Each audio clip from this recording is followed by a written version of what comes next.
Oke, seperti biasa kita menyapa pemirsa dimanapun berada tentu dalam keadaan sehat, sejahtera dan bahagia. Dan ada yang paling bahagia Bang Don, karena tadi pagi kepala daerah dilantik oleh Presiden Republik Indonesia. Nah, Dilantik dan untuk pertama kalinya massal. Mereka lebih bahagia kayaknya. Iya, bahagia. Saya tidak tahu bahagia apa enggak. Nah, karena kita tadi pagi sudah dihiasi tentang pelantikan kepala Dan daerah. baris berbaris. Dari Monas ke Istana. Nah, kali ini kita akan berdiskusi tidak jauh-jauh soal birokrasi, ya, soal bagaimana pemerintah Republik Indonesia, termasuk nanti pemerintahan di daerah. Terutama karena mereka setelah pelantikan langsung retret di Magelang. Nah, itu dia. Retret ini menarik. Kita akan bahas nih soal retret. Dan kalau bicara soal yang terkait dengan pemerintahan, cuma ada satu nama ya di kepala kita ya Bang Don ya. Betul. Beliau ini seorang pakar pemerintahan otonomi daerah, sudah malang melintang di dunia birokrasi cukup panjang. Dan juga sangat panjang dan juga seorang guru besar di IPDN. Makanya kita hadirkan ini suhunya untuk berdiskusi bersama kita. Terima kasih sudah hadir Profesor Dr. Jo Hermansyah Johan. Prof Jo, apa kabar? Ya, kabar baik Bang Dondon.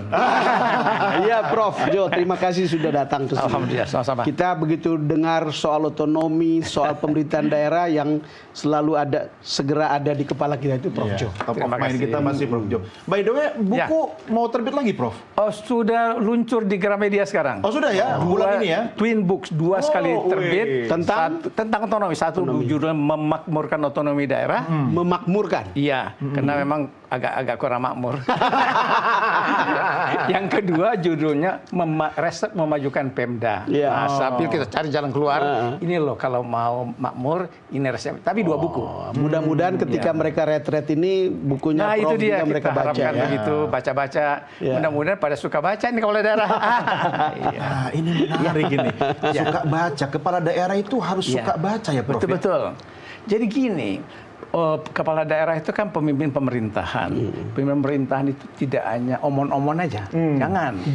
Jangan hanya omon-omon. Ya, karena kepala daerah itu akan membuat kebijakan yang akan deliver kepada rakyatnya, masyarakatnya. Jadi dia perlu referensi dan pengetahuan supaya kebijakan yang diambil itu bermakna, punya wawasan, berbasiskan kepada pengetahuan.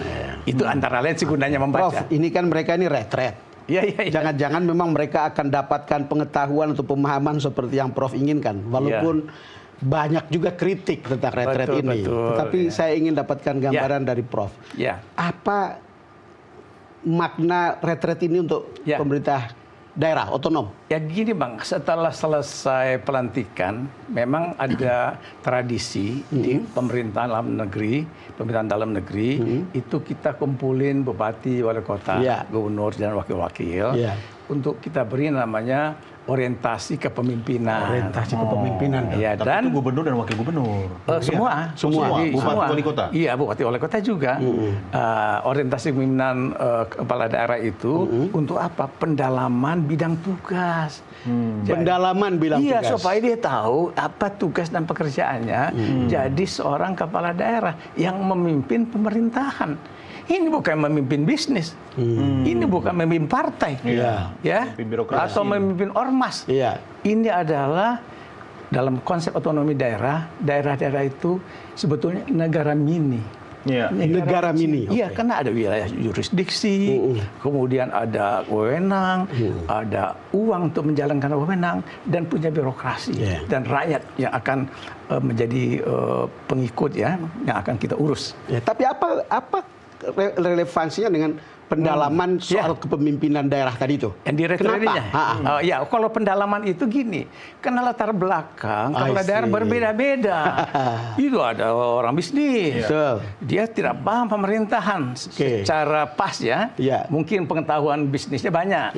Kemudian ada juga politisi. Ada bisnis, ada politisi. Yang kebanyakan ngurusin politik melulu.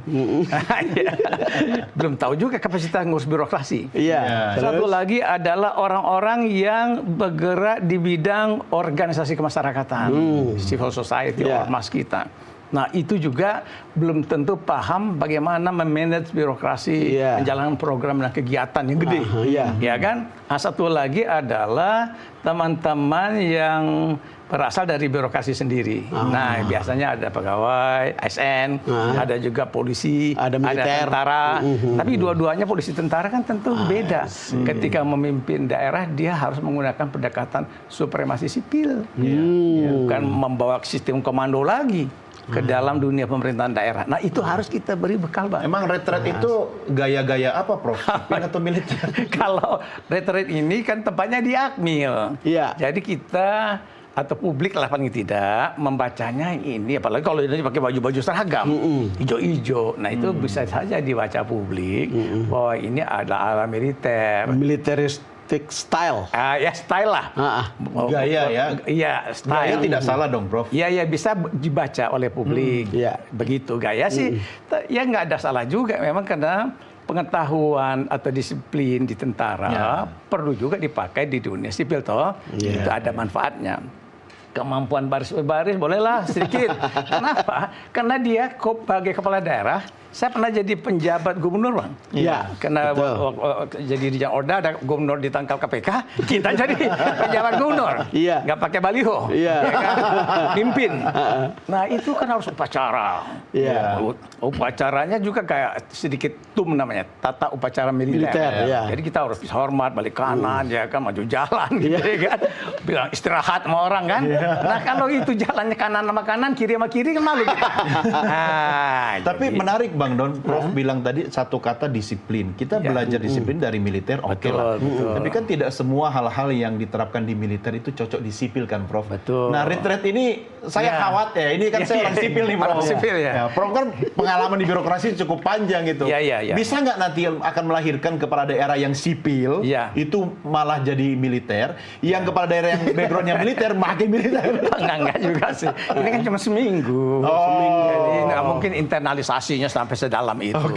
Jadi ini ya permukaan dapat tipis-tipis lah, tipis-tipis, tapi nggak bakal dalam sih. Nah, kalau dia seminggu seperti itu, apakah gagasan tadi seperti yang Prof bilang, pendalaman soal kepemimpinan daerah gitu, itu lebih cukup nggak untuk seminggu seperti itu, dan itu massal gitu?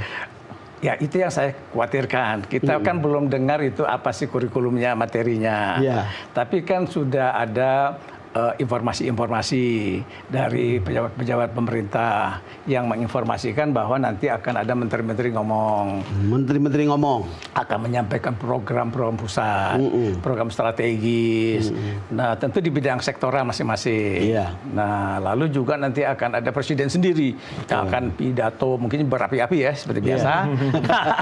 Itu apa arahan. Nah, tapi kita belum tahu bagaimana penguatan kompetensi. Seorang kepala daerah itu diharapkan punya kompetensi managerial skills, kompetensi technical skill, kompetensi social cultural skill. Nah, itu apa mungkin diberikan? Seperti orientasi pendalaman materi bidang tugas yang selama ini pernah dilakukan di Kemendagri. Nah, kalau sekarang itu kan diubah nih. Ya, kalau dulu dikumpul di BPSDM, Badan Diklat. Lalu mereka per gelombang, per angkatan, tidak banyak-banyak. Satu gelombang 40. Lalu pengajar sebulan lamanya, Bang. Nah, kalau ini kan seminggu mungkin nggak dapat sih. Sudah seminggu banyak sekaligus lagi. Nah, takutnya proses belajar mengajar itu, Bang. Saya ini 40 tahun lagi jadi guru. Itu kelas itu yang efektif 30. Nah, supaya bisa jalan. Nah, itu dia, Prof. Dengan jumlah hampir 500-an lebih itu, saya membayangkan kan tidak mungkin dua arah ya. Lebih dominan pasti satu arah. Dominan. Ya kan? Kalaupun ada tapi tidak maksimal gitu. Betul. Apa bisa itu nyampe semua muatan yang diinginkan agar mereka pulang bawa bekal banyak? Nah, itu harus disiasati. Jadi kawan-kawan bupati, sesama bupati harus ada yang jadi juru bicara. Wali kota juga begitu, dan gubernur. Ketika disampaikan siapa nih gubernur yang bisa bicara mewakili kita, supaya suara kepentingan pemerintahan lokal daerah dapat terinformasikan. Kalau enggak, ini one way traffic nih.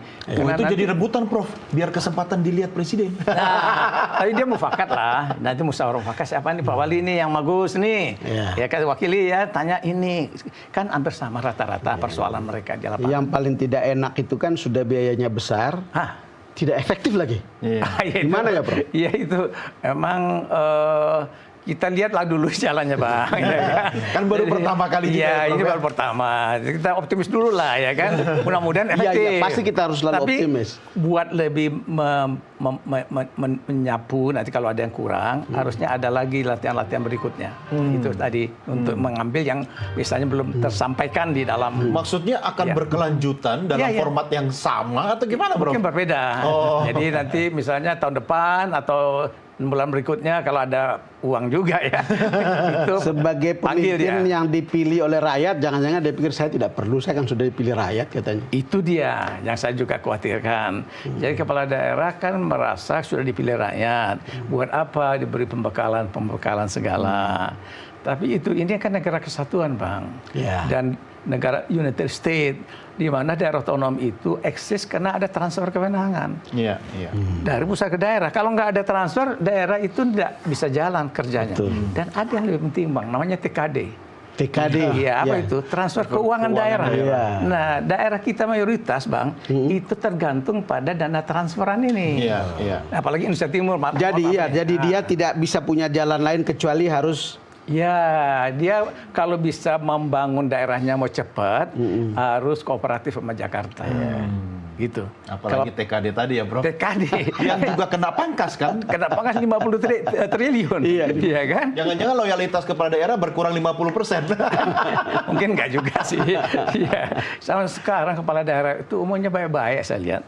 Banyak pokoknya apa kata pusat, ya ikut, taat. Makanya sekarang sudah datang kumpul berapa hari di Jakarta. Aman lah kalau absen jangan-jangan nanti tidak ada TKD-nya. Makanya kalau nggak ada TKD, Bang. Itu kalau anggota dewan hadir sidang, Bang. Bayar gaji pegawai itu dari mana? Sebagian dari TKD. Zaman DAU ya, dana alokasi umum. Jalan di kampung-kampung di daerah itu kan rata-rata kabupaten ya, banyak yang rusak. Betul. Nah itu juga DAK fisik. Jalan dari daerah. Kalau itu nggak dikasih sama Jakarta, sama pusat, daerah itu jalan akan buruk dan rakyat marah sama bupati. Rakyat tidak tahu. Daerah saya Labuan Bajo termasuk beruntung, Prof. Oh, bagus jalannya kah? Udah bagus karena Pak Jokowi berkali-kali ke sana. Jadi semua jadi lebih mudah. Kalau gitu thanks to Pak Jokowi. Betul. Oke, kita harus break dulu nih, Prof. Ya. Silahkan dinikmati tehnya, tapi ini bukan teh talua ya, Prof. Bukan teh talua ya, di kampung saya teh talua ada di pinggir pantai Padang. Itu dia. Itu nggak ada duanya. Enak nih kayaknya ini walaupun bukan teh talua. Asli. Karena itu pemirsa jangan kemana-mana, Downcast segera kembali sesaat lagi.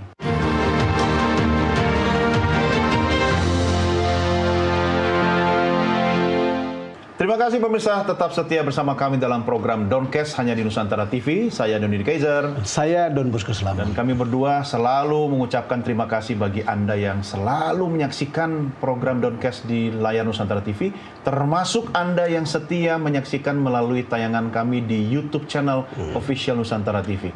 Terima kasih yang sudah like, share, subscribe, komen juga boleh silakan. Anda mau mengomentari hasil diskusi kami dengan Prof Jo juga silahkan ya. Tapi tolong bahasanya ya. Tahu sendiri kalau ya gimana, tanggung jawab sendiri ya.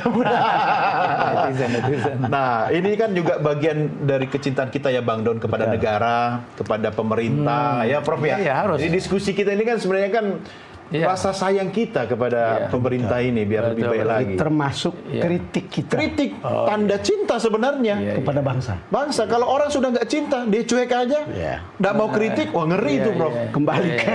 Kembali ke retret ini. Gimana? Sebagai tanda cinta.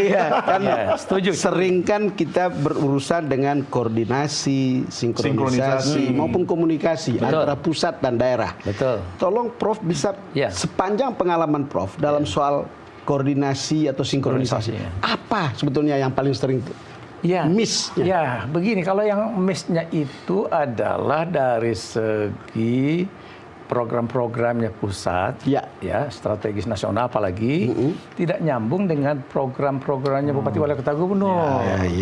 Ya, tidak terjadi sinkronis. Ya, pusat ke kanan, daerah ke kiri. Itu bahasa yang bagus tuh. Pusat ke kanan, daerah ke kiri. Jadi sudah dibangun bendungan oleh pusat. Daerah tidak bikin saluran irigasi tersier, sekunder. Iya. Kenapa ini ada persoalan? Dia lebih mau bangun jalan yang lain lagi. Jalan yang lain. Atau dia suka kasih bansos-bansos. Itu lebih efek kepada konstituen. Iya. Pemerintah bangun bendungan, dia bangun yang lain. Itu dia. Jadi itu jangan dong. Iya. Jadi itulah gunanya pertemuan-pertemuan antara pemerintah pusat dan pemerintah daerah. Mulai dari perencanaan sebetulnya sampai ke penganggaran. Nah, kita punya nasional sebentar lagi atau udah turun tau? Belum RPJMN. Ya, presiden ini kan harus bikin RPJMN 5 tahun ke depan. Daerah juga kepala daerah baru harus bikin RPJMD.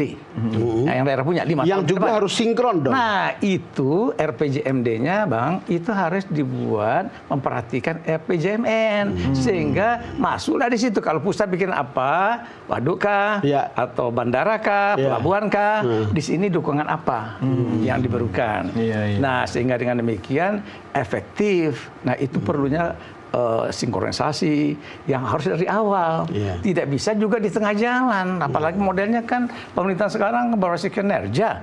Anggaran berbasis kinerja. Nggak bisa naik di tengah jalan, kita langsung samakan, nggak mungkin. Nah, artinya Prof, retret ini bisa kita jadikan sebagai titik awal sinkronisasi koordinasi tadi ya? Boleh. Cuma pengawasan nggak bisa kan? Belum berjalan juga. Nah, kalau untuk kedua poin, jadi daerah dan pusat itu juga di samping tadi sinkronisasi dan koordinasi nih. Koordinasi ini kan emang enak diomongin, tapi prakteknya susah diterapkan. Ya, enak kan? diomongin. Nah, penerapannya susah. Jadi ini acara omong-omong doang nih ceritanya nih. Ini. Enggak. Jadi dia sekaligus pakai. Ya kan, ini Pak Presiden, kami mau menyampaikan hal ini. Yuk kami koordinasikan dengan Bapak. Konsultasikan. Nah, konsultasikan, tapi yang dikonsultasikan bilang enggak, kami iya. Jadi itulah yang kemudian Presiden menyampaikan dengan alasan dan apa. Sehingga yang penting daerah itu ada argumen. Kalau kita mau ditampung atau tidak ditampung, ada argumen, ada penjelasan. Nah, itu yang kita butuhkan. Nah, satu lagi pembinaan dan pengawasan. Karena kewenangan diberikan oleh pusat kepada daerah otonom itu tidak boleh tidak dibina dan diawasi.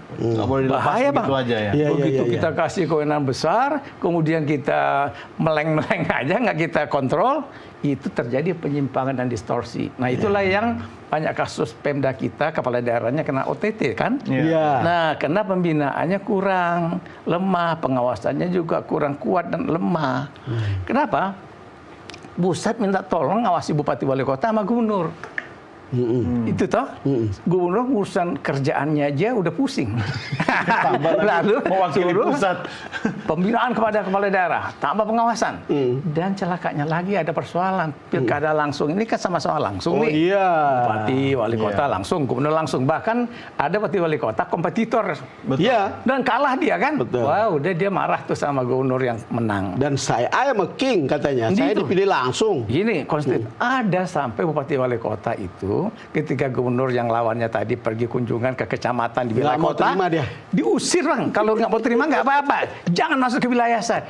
Kan repot kita kalau sampai begitunya. Dan ini bukan omong kosong, saya bisa sebut nama daerah tapi nggak usah lah ya. Karena itulah banyak kejadian itu. Itu liputan kita banyak. Mungkin kita lihat di media. Di media sudah ada berita-berita bagaimana seorang bupati melawan gubernur, seorang wali kota melawan gubernur. Padahal wali kota itu di ibu kota provinsi. Yang ibu kota provinsi itu tempat di mana gubernur berkantor dan berdomisili. Nah, ini kan semraut nih. Apa yang salah dengan itu, Prof? Sebetulnya. Nah, itu berarti kita memerlukan review, penataan kembali pemerintahan kita, penataan kembali sistem pemilihan kita, apakah electoral system, apakah election system, ini harus panjang nih, Bang. Jadi kepartaian kita. Wah, rumit dong. Jadi rumit. Bisa makan berapa generasi, Prof? Bukan sederhana. Iya, tapi kan kita harus melalui semua fase ini kan. Iya. Cuma, Prof, apa yang Anda bisa bayangkan ketika kepala daerah dikumpulkan dalam satu acara retreat, minimal dia pulang harus punya apa dulu deh, skill apa dulu deh, paling tidak modal dia memimpin daerahnya dulu. Biar sinkron juga dengan pusat. Betul. Jangan nanti malah ribut sama gubernurnya. Saya kira mungkin yang paling mereka dapatkan ada oleh-olehnya, arahan dari presiden. Itu dia tentu akan memberikan pembekalan yang sangat penting ya kepada kepala daerah untuk dibawa pulang. Misalnya gini, yang sangat penting itu soal efisiensi anggaran. Betul. Kepala daerah kan, gimana Pak Presiden ini kita nih jalan kita nggak ada uang lagi. Nah itu ketika udah kata presiden nggak usah jalan-jalan. Jadi mungkin ada jalan keluar gitu ya kan. Sebab saya ketemu dengan beberapa kepala daerah terpilih itu di medsos mereka sudah dilapori Pak Bupati nanti kalau habis dilantik tolong perhatikan jalannya. Udah begitu cerita masyarakat. Nah jadi kalau misalnya dia pulang dari pembekalan, mudah-mudahan terjawab bahwa infrastruktur yang tadinya misalnya di 0% kan di daerah di AU, di AK fisik ya, mudah-mudahan diperbaiki. Jadi ada revisi lah, namanya dekonstruksi anggaran kan. Bisa memungkinkan itulah itu, mungkin itu salah satu yang konkret, yang konkret yang bisa dibawa pulang. Tapi kan pasti presiden juga punya keinginan yang dititipkan kepada kepala daerah melalui momentum ini. Kira-kira yang paling pas biar sinkron antara presiden dengan kepala daerah dan kepala daerah ke pusat itu apa, Prof? Ya, saya kira tadi kuncinya itu tadi bahwa presiden itu mengharapkan dukungan daerah terhadap kebijakan-kebijakan pusat, terutama misalnya program strategis nasional, supaya didukunglah. Betul. Jangan kemudian kami sudah bergerak, Anda tidak. Nah, itu mungkin yang juga jadi tawar-menawarnya ada, ya kan? Jadi kalau presiden mengharapkan itu, daerah mengharapkan apa? Dan itu Bang Don dalam beberapa contoh. Misalnya begini ya, kan ada kasus Bandara Kertajati. Betul. Kemudian Bandara Purbalingga. Saya kebetulan pernah ke sana. Jadi saya tahu. Iya Bang, ya. Kan itu kan cerita bagaimana ini dibangun tapi kemudian sepi. Iya betul. Sebetulnya kan mestinya dulunya harus ada sinkronisasi kan. Betul. Nah itu dia kasus-kasus lapangan. Iya betul. Pembangunan bandara, pembangunan juga pelabuhan, pembangunan waduk-waduk, dan kawasan industri, itu juga terjadi persoalan-persoalan seperti itu. Nah ini mungkin kita belajar dari pengalaman 2 periode presiden lama ya. Nah presiden baru harusnya tidak lagi mengulang. Nah inilah yang dibutuhkan. Yang jadi soal kan adalah bahwa ini kan menjadi sia-sia dan itu meletihkan kalau buang-buang biaya kan. Energi dan juga kan kita kan duitnya nggak banyak Bang. Jadi harus pandai mengelola uang yang terbatas itu.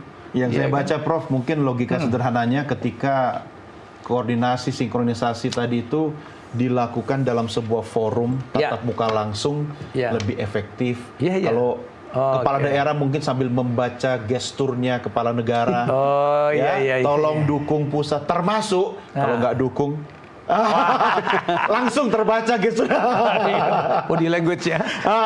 Kira-kira gimana? Itu menarik tuh, karena kan juga gini, kawan-kawan di daerah itu bagaimanapun kalau ketemu sama orang pusat seneng, ya kan, apalagi presidennya. Betul. Kan? Kebanggaan juga kan. Itu dia. Belum tentu senang ketemu gubernur, tapi dengan presiden. Apalagi ini presiden baru nih. Ya salaman dong gitu kan. Yang dipasang di ruangannya foto sama presiden. Itu foto doang. Kalau ketemu langsung, itu ciri-ciri orang daerah. Kan kita pernah jadi orang daerah. Itu kalau ketemu pejabat-pejabat pusat itu kayaknya nih, wah ini macan atau dewa.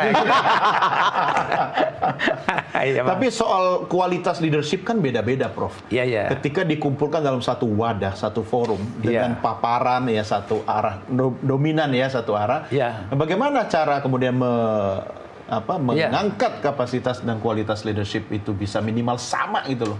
Nah, itu dia, makanya ini pertemuan awal. Kalau saya menyarankan ini, retreat ini adalah awalan, bukan akhiran. Kalau selesai, nah jangan. Tidak bisa sekali begini lalu tahun maksudnya. Itu namanya hanya seremoni, Prof. Jadi sebetulnya Bang, dalam konsep satu pelatihan yang baik, orientasi lah, lepas dari politisi ini harus diorientasi atau tidak. Jadi ada sebelum pelantikan, kemudian sesudah pelantikan dia dapat pengetahuan pencerahan. Nah kemudian juga ada kontinuitasnya. Jadi ada kelanjutan. Jadi tahun ini mungkin 1 kali, tahun depan kalau ada rezeki pemerintah bikin 2 kali 1 tahun. Jadi 6 bulan sekali, kemudian kumpul lagi. Dengan begitu dia update dan mutakhir terus. Kan kita mau jaga nih jangan sampai terulang kasus kepala daerah kita itu kena OTT KPK. Ini kan jaganya benar-benar wanti-wanti. Nah, nggak ada salahnya lakukan tanam investasi sedikit untuk pelatihan mereka. Asal memang pendalaman materi bidang tugas. Nggak ada salahnya. Akan sangat berhasil kalau misalnya kepala daerah yang sebelumnya banyak kena OTT dan itu bisa jauh berkurang di masa pemerintahan Prabowo, Pak Prabowo gitu, mestinya itu akan sudah berhasil banget ya. Betul, itu kunci. Lihat angka itu aja kalau ya, saya survei-survei yang juga saya pernah terlibat itu, masalah besar yang dianggap oleh masyarakat di daerah adalah yang dirasakan sangat besar adalah korupsi kepala daerah. Betul. Nah, jadi berat bagi mereka jalan ya. Jadi ini sudah capek-capek kita nyoblos mereka. Udah gitu pakai uang APBD pula membiayai pemilihan. Lalu kemudian di dia tengah jalan dicokok KPK baru 6 bulan. Uang kita itu sia-sia. Nah, kalau Bang soal ini Prof Jo lebih orang lapangan mafhum gitu. Kenapa? Kalau kebanyakan OTT juga, ya kan Direktur Jenderal Otonomi Daerah paling pusing nyiapin PLT di mana-mana. Itu. Kadang-kadang kita yang harus turun. Nah, Prof sempat jadi gubernur kan? Iya betul. Itu gara-gara kena OTT. Itulah, janganlah. Cobalah kita buat tradisi baru dengan pemerintahan ini lewat pembekalan yang kita akan lakukan. Itu terjadi penurunan signifikan kasus hukum kepala daerah. Sehingga omon-omon di retret nanti ada gunanya gitu. Nah, itu dia salah satu ukuran.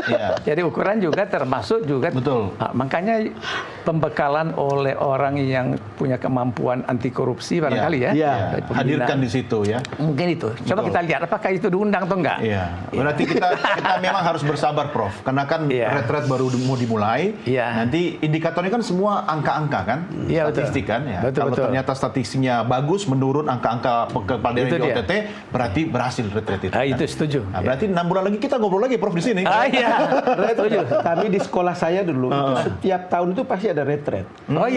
Itu rutin dan itu harus ada perubahan yang radikal. Mengukurnya ada alat mengukurnya. Lalu ada evaluasi di sekolah, di asrama dan seterusnya tiap tahun ada. Itu selalu di sekolah-sekolah Katolik bikin begitu, retreat, ya kan menenangkan diri, ya kan kemudian ada refleksi, kontemplasi.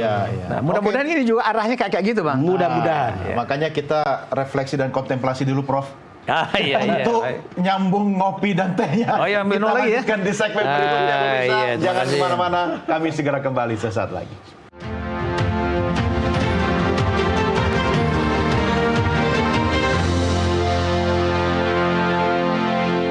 Terima kasih masih tetap setia bersama kami dalam program Doncast. Saya Doni De Kaiser. Saya Don Bosco Selamat. Dan kita tengah berbincang dengan Prof Jo. Kalau ngobrol sama Prof Jo itu tahu-tahu aja udah segmen berikut ya Bang ya. Apalagi kita membahas kepala daerah yang sedang dikumpulkan oleh Presiden Prabowo Subianto. Nah, tadi Bang Don sudah masuk soal komunikasi, sinkronisasi, koordinasi. Tapi semua itu Prof, kalau nggak ada duitnya. Maksud saya begini, daerah kan tergantung pusat juga. Betul. Soal dana transfer kan, ke daerah itu kan. Betul. Kira-kira dan sekarang itu Don, ada keluhan kan karena ada efisiensi. Sebagai rakyat jelata kita setuju efisiensi, Prof. Bagus. Cuman kan ceritanya kita diminta efisien tapi kok pusat enggak, misalnya gitu. Gimana nih, Prof? Jadi gini, pemerintahan yang baik itu kalau pakai konsep dulu nih, good governance. Governance itu salah satu efisien, efektif. Kemudian transparan, akuntabel. Nah, efisien kan penting. Jadi nggak boleh pemerintahan itu dalam mengurus rakyatnya boros.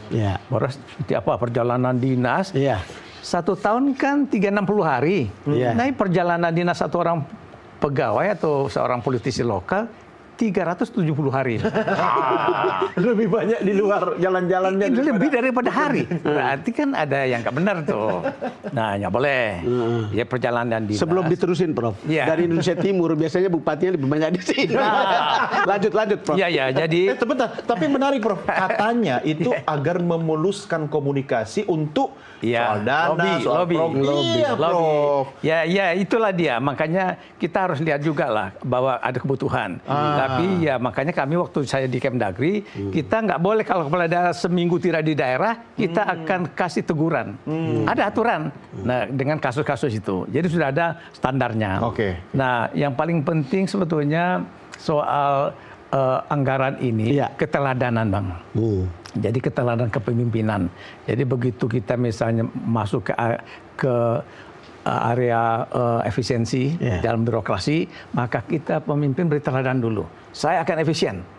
Ya, ini budgetnya saya sebagai kepala daerah tadinya sekian. Saya nggak mau budget itu dipakai semuanya untuk saya. Saya pakai segini aja.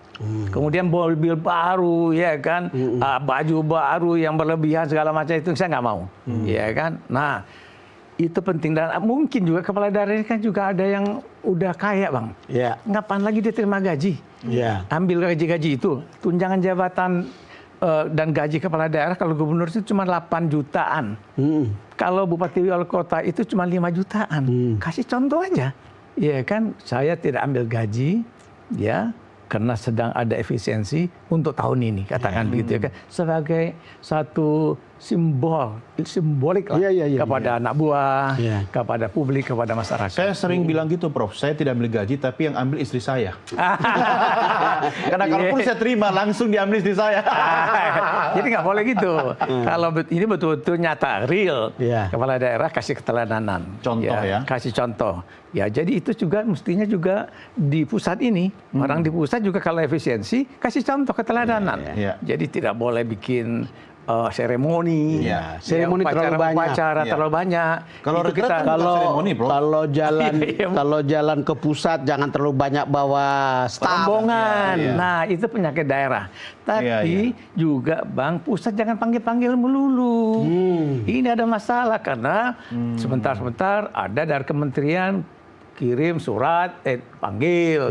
Ada lagi kementerian satu belum baru selesai, panggil lagi. Dalam kenyataannya begitu ya? Begitu praktek kita. Karena banyak yang namanya konsultasi dan bimbing. Padahal kita sudah punya teknologi informasi.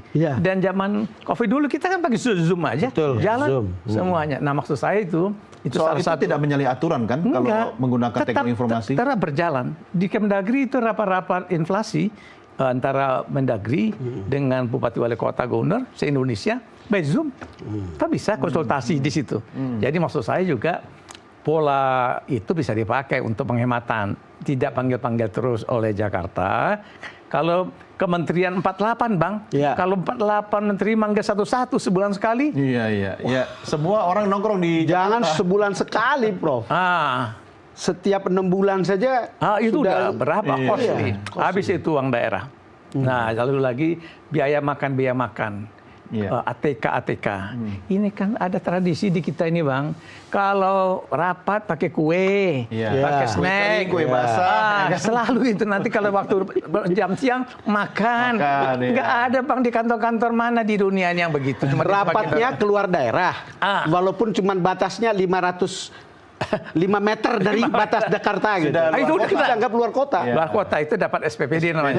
Perjalanan udah beda dinas. ya, Prof ya. Nah, itu yang harus kita pangkas. Perginya FGD lagi. Cuman FGD. Nah, itu udah dipangkas. FGD nggak boleh, banyak-banyak seminar nggak boleh, banyak-banyak. Rasanya sebagai pembayar pajak kita kecewa kalau kejadian Jadi kayak itu begini. ada yang sudah benar efisiensinya. Tapi kalau BIMTEK perlu kan, Prof? BIMTEK tertentu. Jadi hal kebijakan baru. Iya. Kalau kebijakan yang lama udah tahun-tahun lalu udah ada itu ngapain lagi di BIMTEK? Artinya beginilah, Prof. Ketika Presiden Prabowo meminta penghematan untuk hal-hal yang begini, mestinya didukung 1000% kan? Ya, itu tadi. Asal memang penghematan itu tidak sampai mengganggu kelancaran pelayanan publik di daerah. Apa itu? Pelayanan publik itu kan bisa untuk kesehatan, untuk pendidikan, untuk pekerjaan umum, jalan-jalan. Nah, kalau kita mau mangkas, jangan sampai mangkasnya sampai ke tulangnya. Sampai habis tuh Bang, 0%. Ada beberapa kepala daerah yang akan dilantik. Itu cerita sama saya. Ya, bahwa ini DAK fisik habis jadi 0 dari 100 miliaran. Nah, itu gimana? Nanti kami mau membiayai kalau jalan rusak. Nah, itu keluhan.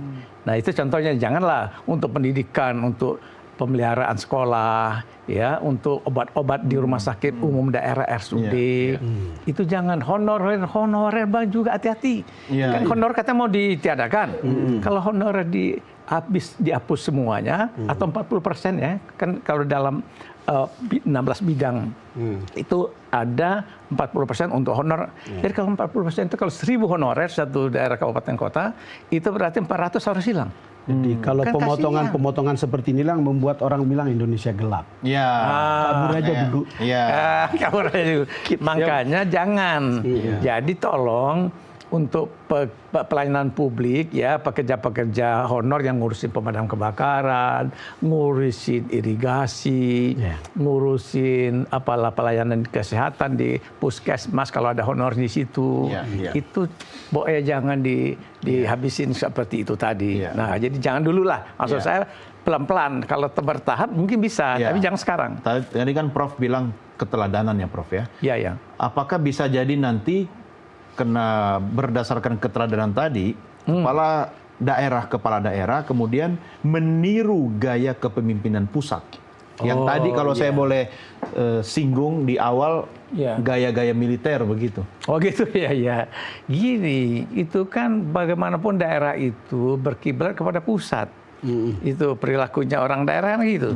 Apa yang lagi mode ini Jakarta, kan gitu, tren. Nah, dia ikut ke pusat atau ke presidennya, Prof? Iya, bisa juga refer ke menteri, ke presiden, ke wapres, ya kan?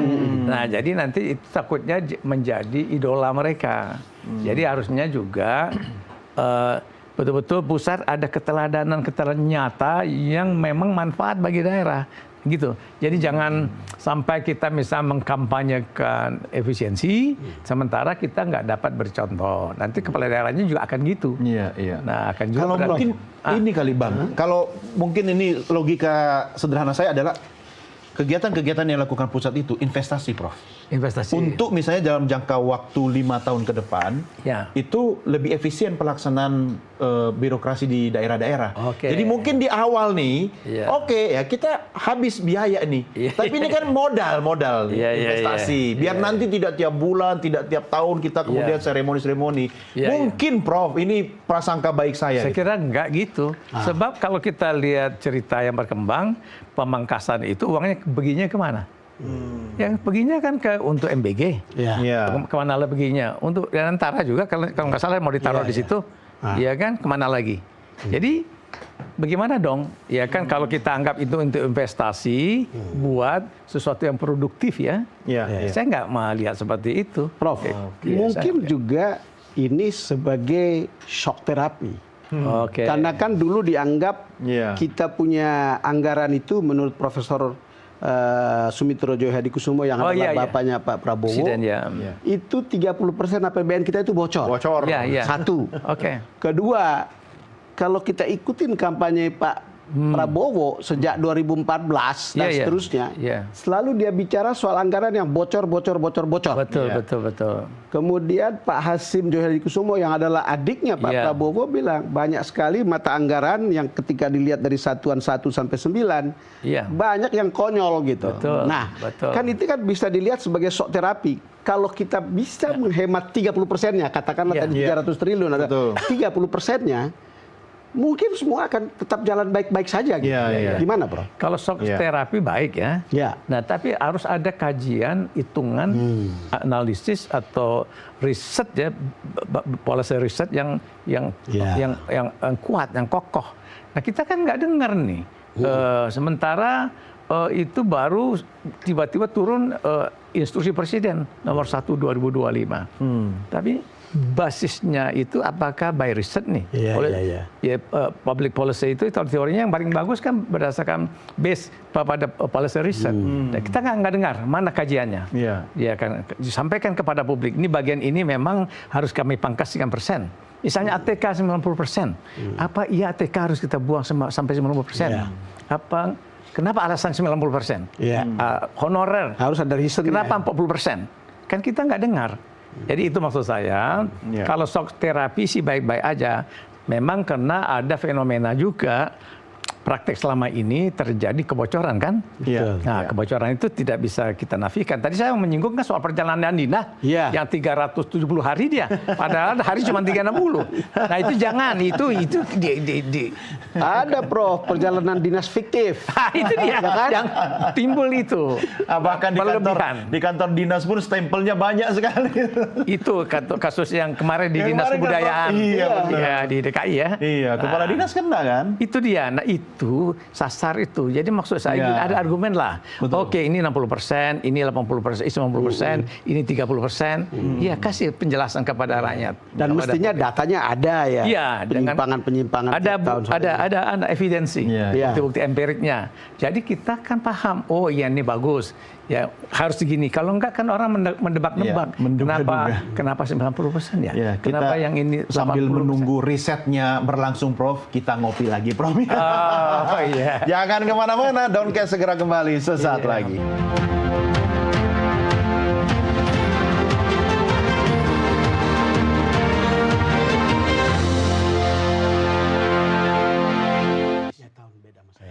Terima kasih masih bergabung bersama kami dalam program Downcast. Waktu rehat pun Bang Don tetap diskusi sama Prof Jo, karena Prof Jo ini, Bang, saya mestinya jangan beliau cepat berlalu deh. Iya, tapi karena ini segmen terakhir. Cuma saya mau cerita juga, saya ikut beliau ini udah dari zaman saya masih liputan di lapangan. Iya, wah beliau ini baterainya ini nggak tahu nih, baterainya tipe yang kayak aki mobil terbang gitu. Karena rajin olahraga. Itu kuncinya, Bang. Apa olahraganya? Olahraga saya itu sepeda. Iya, kemudian jalan pagi. Rutin ya? Itu, iya. Saya jalan paginya. Jalan pagi. Ya kalau sekarang saya nggak kuat juga sepeda jauh-jauh. Kalau dulu sampai keluar kota.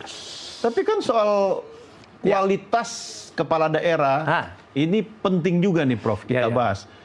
Oke, kualitas, bagaimana cara dia memimpin daerahnya. Iya. Tapi kan soal kinerja juga dipengaruhi oleh anggaran. Iya. Tolong luruskan ini. Nah, gini. Gimana? Memang begini, kalau kepala daerah itu memimpin Pemda, dia dua kuncinya, Bang. Satu, punya wewenang nggak?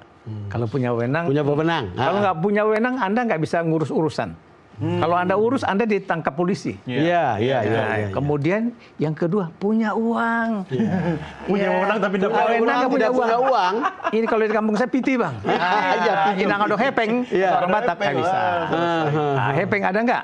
Makanya kalau daerah yang banyak PAD-nya, kayak Jakarta, Tangerang Selatan, dia nggak ada urusan dengan pusat. Kipas-kipas dia nggak ada persoalan, karena dia punya wewenang dan punya uang. Nah, yang lain bisa diatur. Apakah birokrasi untuk menjalankan program kegiatan. Sekarang di Indonesia ini yang punya wewenang dan punya uang itu ada berapa? Nggak banyak. Dan yang punya wewenang tetapi tidak punya uang itu berapa banyak? Yang banyak itu.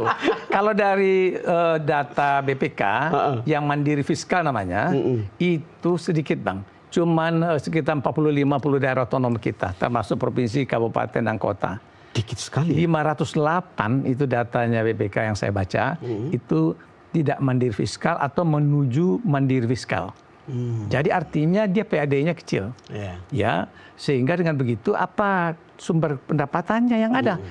Maka daerah-daerah yang tidak mandiri fiskal atau menuju mandiri fiskal sangat mengandalkan dana TKD, transfer ke daerah untuk bayar apa? Dana TKD itu ada dana alokasi umum, ada DAK, ada DBH, termasuk dana-dana otsus juga, dana desa atau di TKD.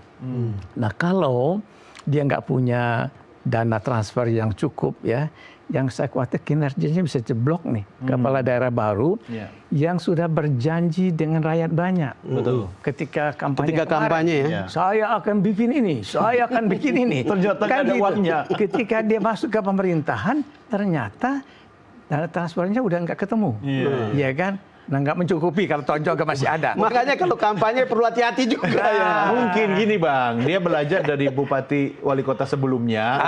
Dananya ada. Zaman dulu. Kan dulu kan 2 periode Jokowi kan ada stabil. Giliran dia sudah jadi dilantik sama pusat. Tidak menyangka, karena ini kan juga sangat mendadak. tiba-tiba APBD sudah ketok palu, ya udah ketok palu. APBN sudah ketok palu. Januari tiba-tiba ada program untuk mungkin nggak, Prof? Karena ini ada efisiensi, dia kemudian berikhtiar cari uang yang lain. Nah, Sumber lain lah, kemudian kan bisa juga jadi korup jadinya. nah, Seperti apa itu, Prof? itu begini. Daerah itu bagaimanapun karena ini kan mengelola negara dalam bentuk mini daerah, dia harus mengikuti peraturan perundang-undangan. Pungut pajak nggak boleh main pungut-pungut aja. Betul. Ada pajak daerah itu diatur dengan undang-undang hubungan keuangan pusat daerah. Ada retribusi daerah diatur di situ juga. Kemudian dengan begitu dia nggak boleh nambah-nambah, ini pajak ini saya mau ambil ya, retribusi saya mau ambil ya. Kalau tidak ada aturannya di undang-undang HKPD nggak bisa. Tidak bisa, tidak perlu diikuti oleh rakyat dong kalau misalnya ada pungutan-pungutan di luar undang-undang itu kan? Tidak bisa. Nah aja saya menyarankan begini, pendekatan pemerintahan sekarang itu Bang tidak hanya serving the people, tidak hanya fasilitatif ya, tapi pemerintahan yang kolaboratif. Nah kolaboratif itu kalau dalam teori ada pentahelik namanya. Helik 1, helik 2, helik 3, helik 4. Seperti apa itu? Nah helik itu adalah misalnya dia sekarang kalau APBD-nya kecil, tidak sanggup membiayai program janji kampanye, dia harus gandeng helik yang kedua. Siapa itu helik yang kedua? Yaitu para pengusaha. Ya kan punya macam-macam CSR ya, atau ada program-program lainnya. Nah, itu gandeng. Yang kedua harus dia gandeng orang-orang di kampus, perguruan tinggi, akademisi. Ada pemikiran dan ide-ide untuk bisa membuat efisiensi atau membuat sesuatu yang mau dicapai bisa lebih ringan dengan cara-cara tertentu. Kemudian yang juga harus digandeng adalah civil society, Bang. NGO itu juga punya macam-macam pengetahuan. Prof, kalau saya jadi presiden, berarti saya pengen kepala daerah itu punya kemampuan pentahelix. Kalau dia dikasih kewenangan, nggak ada uang, nggak usah mengemis. Masih ada opsi-opsi lain kan? Itu dia. Itu dimungkinkan. Itu dia, pakai kolaboratif ala pentahelik. Ada helik yang terakhir tuh media, Bang. Media. Oh, itu dalam teori media sebut tuh. Jadi ngajak gandeng kawan-kawan di daerah, pers lokal, macam-macam jurnalis segala macam yang bisa membuat kita bikin sedikit tapi kelihatannya banyak. Nah, itu kan dan itu membuat orang tertarik untuk mendanai dan seterusnya. Nah, jadi itu pentahelik itu bisa diatur. Plus namanya juga pendekatan kolaboratif dan ko-kreasi. Nah, apa ko-kreasi? Orang-orang diajak untuk berkreasi. Banyak bupati yang berhasil, yang inovatif karena rakyat itu kemudian mendanai sendiri dari uangnya, bukan pakai APBD. Itu namanya ko-kreasi. Ya, contohnya Banyuwangi itu. Itu betul. Pak Azwar Anas. Saya 5 kali 6 kali ke sana dan betul. Nah, itu kan Bang Diato. Itu contoh dan masyarakat bergerak festival tiap hari. Itu nggak pakai APBD karena masyarakat yang memutarnya. Sehingga tumbuhlah pariwisata, tumbuh PAD. PAD-nya Bang naik 10 kali. 10 kali lipat. Cuma Prof. Sorry, ini menarik soalnya. Saya hanya bisa membayangkan nanti Bapak Presiden pidato, omon-omon gitu. Oke. Kemudian kepala daerah mendengar. Kan ada efisiensi. Betul. Perasaan tuh nggak enak mendengar ketika Bapak Presiden pidato, tapi kita tidak dikasih uang. Misalnya gitu. Apa enaknya mendengar pidato itu? Dikasih kewenangan, tapi uangnya nggak ada. Gimana, Prof? Ya, kepala daerah itu kan juga baik-baik semuanya. Nggak langsung dia protes. Mungkin dia kan rasa tidak enak aja, Bro. Iya. Tapi dia akan tahan lah, Bang, ya kan saya kira karena mungkin dia nanti akan menyampaikan dengan cara yang in a nice way. Kalau di situ dia marah-marah di depan presiden kan repot. Kepala daerahnya menyoal, langsung Pak Presiden nggak adil gitu kan. Karena saya dengar dari Wamen Mendagri. Apa katanya? Bima katanya. Dia bilang Arya ya. Dia bilang nanti akan tidak top down, tetapi akan ada dialog. Dialog bagus. Mereka belanja masalah di situ. Sementara sebenarnya semua orang sudah tahu masalahnya. Sudah tahu. Kalau pada tinggal level kepala daerah nggak perlu belanja lagi. Ya kan dia udah bikin program dan kegiatan. Ya kan udah tuangkan di RPJMD, kemudian RKPD setiap tahun jalanin. Udah dinas lembaga yang ada di bawah itu menjalankan. Jangan sampai dia pulang tambah banyak masalah ya, Prof. Tapi Prof, jujur jujur, Prof. Ya. Anda kan pengalaman. Kenapa bilang jujur? Nah, saya mau tahu, Prof. Kalau kita lihat kapasitas, kompetensi, kualitas kepala daerah itu beda-beda. Ya. Kalau kita berharap semua punya kemampuan pentahelix, nggak mungkin juga, Prof. Nggak, Yang ya. paling memungkinkan mereka bisa auto switch ya. Iya. Ketika jadi kepala daerah itu dan adaptif itu Iya. yang background Sumber mana? Ya sumbernya ya saya kira itu kawan-kawan di birokrasi pasti. Ya, Karena dia sudah pengalaman ya, apakah sipil dan militer. Iya. Dia sudah tahu salah-salahnya. Iya. Nah kemudian pengusaha. Ya, Oh, pebisnis juga Memang langsung beda bisa switching. kalau bupatinya pengusaha. Bisa, agak beda. bisa. Dia bisa punya perspektif yang lebih maju lah ya, achievement segala macam. Walaupun dia harus kita ingatkan, hati-hati. Iya. Anda serving the people, Iya. pelayanan publik bukan lagi Ini bukan urusan profit making. bisnis nih. Iya, bukan Nah, profit making. jangan profit making, enggak nyari duit. Pemerintah itu pelayanan publik yang tidak perlu minta duit kepada rakyat. Iya. Kalau dia kreatif, dia mencari sumber dana lain kan bisa. Itu dia. Untuk pelayanan publik gitu kan. Itu dia. Jaringan pebisnis kan bagus, Iya. mana-mana. Nah itu yang diajak teman-temannya, bantulah aku jadi bupati nih. Tuh. Ini apa yang kalian bisa bantu kan teman ya? Ya, tapi repot kan tiba-tiba pusat, nanti bantu saya lagi. Iya sih. Kita harus Ini di dalam putaran Memutar ya? setan kan. Berputar bang ya. Iya. Ya tapi tetap harus ada kita hidupkan cahaya di tengah kegelapan. Oke. Tapi karena ini perbincangan di meja bundar, Prof, ya. Iya. Tetap ada ujungnya sebenarnya. Oh, iya. Kita harus akhiri. Cuma saya mau minta satu Iya. kalimat singkat dari Prof Iya. untuk mewakili kita semua Iya. rakyat Indonesia. Soal hasil retret. Hasil retret. Iya. Gimana, Prof? Jadi yang pertama tentu saya selamat datang kepada kepala daerah baru yang sudah dilantik, apakah gubernur, bupati, wali kota, dan para wakil. Dan yang kedua, manfaatkan retreat itu sebaik-baiknya sebagai forum untuk menyampaikan aspirasi apa yang dibutuhkan oleh daerah kepada presiden. Oke, dengar apa arahan pusat. Jangan mengada-ada tapi. Jangan mengada-ada, tapi apa yang dirasakan dan dia sudah tahu nih, sudah mulai paham lah kawan-kawan itu mendapat informasi apa yang harus disuarakan. Nah itu yang penting. Sehingga dengan demikian forum ini berarti karena ada two-way traffic ya antara pihak pusat dengan pihak Pemda. Hanya dengan itu kepala daerah itu bisa yakin untuk tahun pertama dia mulai menjalankan pemerintahan itu dia bisa berusaha tetap deliver kepada rakyat. Ya, makanya buku barunya itu harus disebarkan kepada. Oh iya benar. Ya kan? Iya. Ada pikiran media. Buku kedua tadi apa? Memakmurkan. Otonomi daerah. daerah. Satu lagi adalah resep memajukan Pemda. Iya. Bisa dibeli di di Gramedia se-Indonesia. Oke. Siap, Prof Jo. Ya. Terima kasih banyak. Mudah-mudahan nanti kasih, kita Bro. bisa Sama-sama, Bang. basuh kembali. Iya, amin, Sambil amin. Kita ngopi-ngopi. Tapi minuman favorit Prof Jo apa? Umur 70 tetap Iya. bersemangat kayak begitu. Minum Kelihatan saya favorit air putih. Air putih. Itu salah satu Hangat. rahasianya ya. Iya, air putih hangat. Oke.